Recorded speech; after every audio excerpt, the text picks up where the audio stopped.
Hey there, Cole Campbell here with Hitting with the Nation, and today I have a serious announcement. Let's talk about some bats. Everybody always comes to me and says, what's the hottest bat out there? And I always tell them, just about every brand out there has a top tier composite bat that's really good. The thing you really got to find out is what fits your swing the best. Now, the reason I say that is because each person's swing has a different snap point.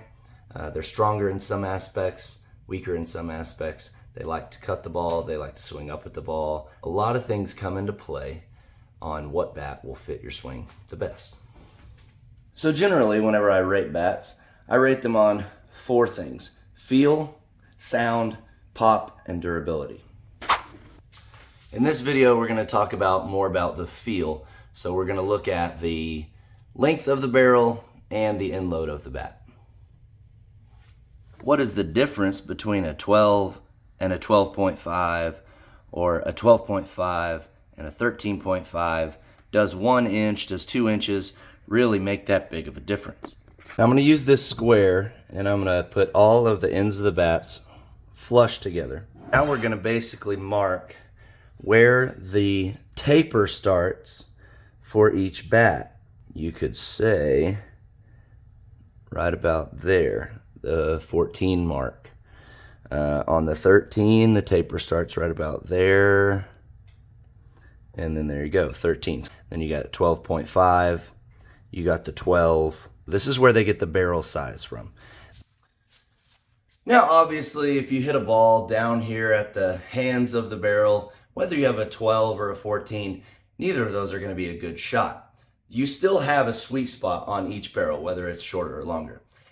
The difference is how the ball reacts to the barrel. So on a shorter barrel, I want you to imagine like a very small trampoline. Now the sweet spot in the middle is going to jump really hard because all the spring is going to that one spot, but it's not going to be very forgiving if you jump towards the outside closer to the springs. A large trampoline, like a backyard trampoline that your kids will jump on, you have a larger circle in the middle of that trampoline that is very bouncy because it's farther away from the edge of the springs where all the recoil is coming from.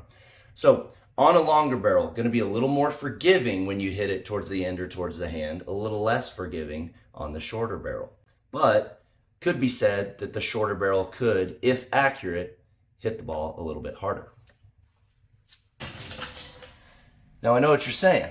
How do I know the difference between a 12, a 12.5, a 13? It all feels the same in my hands. Sometimes you can analyze how you hit the ball.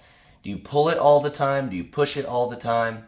Some of these things can be about the bat. Some of them are about your swing. But definitely when you find a bat that fits your swing, it makes these things a little easier. All right, let's talk about end load. I told you earlier that I prefer a balance, but why don't I prefer a full ounce end load? Let's talk about the differences there.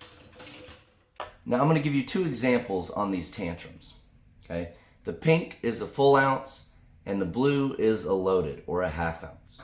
On a heavier end loaded bat, if you can swing them the same speed and make the same contact on the ball, obviously the bat with the heavier end load is going to put more inertia through the ball and the ball will go further and faster.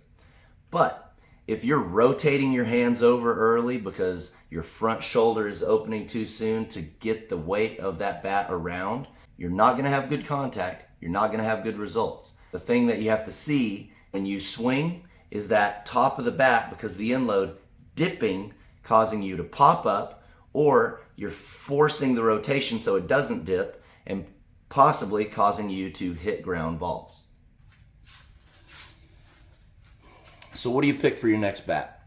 Here's a few things you can try. Find a bat that was your favorite bat that you felt like you did the best with, and then figure out what those specs were. If it was an older bat, look it up online and see, was it a 12-inch barrel? Was it a longer barrel? Was it a half ounce? Was it a full ounce? And that'll give you a good starting point.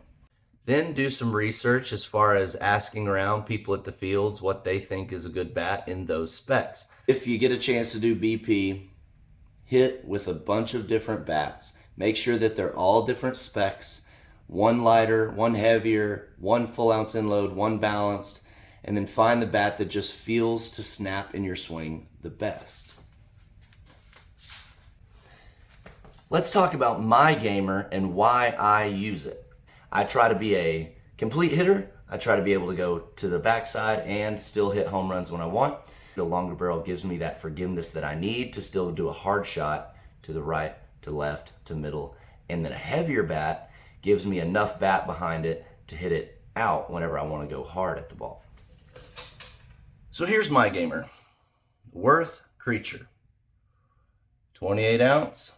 It is a 13.5 inch barrel and it's an XL end load, about a ½ ounce end load. I will always tell people, find a bat that fits your swing. Now, if a brand offers something that has those specs and you like it, swing that bat. Thanks for tuning in today on Hitting with the Nation. I hope some of this information helped you find a bat that fits your swing, and good luck to you in your future softball endeavors. If you have any questions or comments, just hit me up below or send me an email. Go have some BP, go have some fun, play some ball.